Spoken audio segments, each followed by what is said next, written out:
Okay, how am I gonna do this? So she's looking. Can you guide me?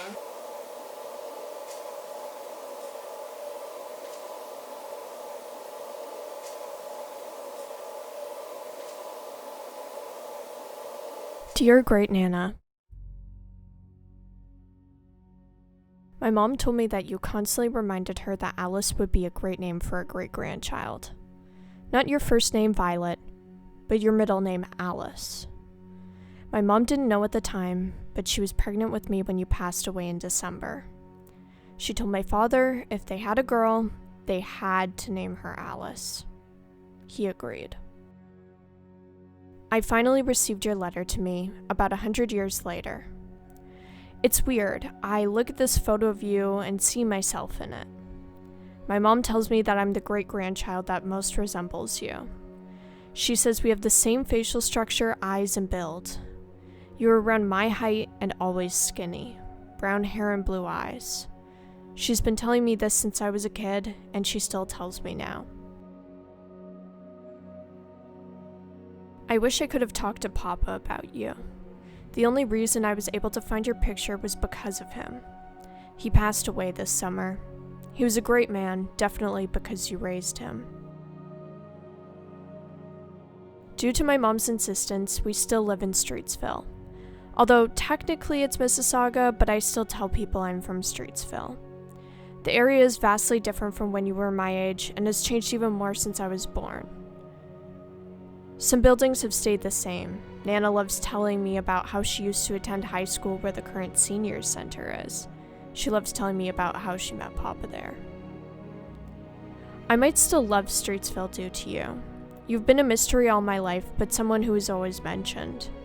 Every time someone says my name, it's borrowed from yours. I try to search for you here, but it's as if you've never existed. The town doesn't remember you, but I do. I've looked through books, storage spaces, archives, and cannot seem to find any piece of you. All I could find was your obituary. Peacefully at the Credit Valley Hospital, Mississauga on Wednesday, December 18th, 2002, in her 94th year. Vi Bentley, beloved wife of the late Elmer.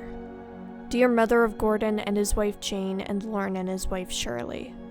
Loving grandmother of Chris, Sally, Gordy Ann, Lynn, Lori, Kevin, and Lisa. Great-grandmother of 8 great-grandchildren. Mrs. Bentley will be sadly missed by her family and friends. I find it fascinating that one vague piece of newspaper clipping attempts to summarize your life. That could be said for anything I've found that tries to explain you. One of them called you Mrs. Elmer Bentley. I'm still upset about that.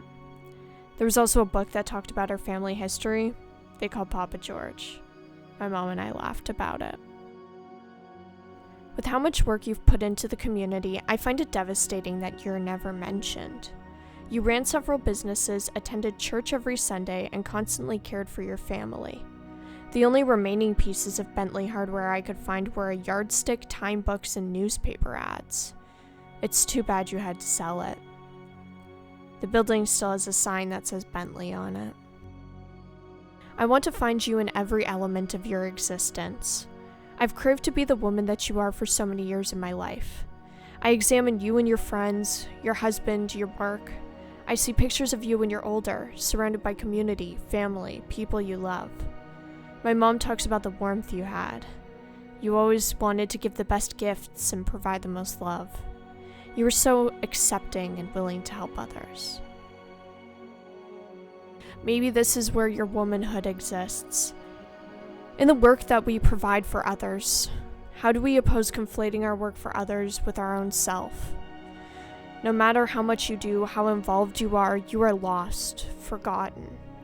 How does one do so much, provide so much love, and in return is forgotten by their space? I want to find you everywhere. I want to yell your name. I want to find your forgotten sisters who are printed on every photograph. What are their names? What are their stories? Who are they? I have no clue. Nana never wrote it down. Being forgotten coincides with the loneliness. My mom says you never talked about Elmer after he passed. I can't ask anybody about him anymore. Nana doesn't remember anything well. Even though he passed when you were so young, you were still given his name. I almost wish you had changed your name back to Root. Mom and I love your name. Violet Root. I wish to be everything you couldn't quite be. My mom says you were quite agreeable and unopinionated. You would follow and support silently. I'm the opposite of that. I want to bring honor to your name. I wish to fight for my place, to make my voice heard, to be seen in this world. If my name is placed somewhere, remember it's yours too. You gave me the name. I want to be as brave and determined as you are, but I want to be known, and I want to make you known. I'm 20 now. I know you were around 20 when you attended Shaw College for business and worked downtown. I almost went into business too, but I didn't. I'm not in Streetsville as much anymore. I always visit when I'm at home though. Kingston is beautiful, but home is familiar. Even when everything there changes, it all stays the same, exactly how I remember it.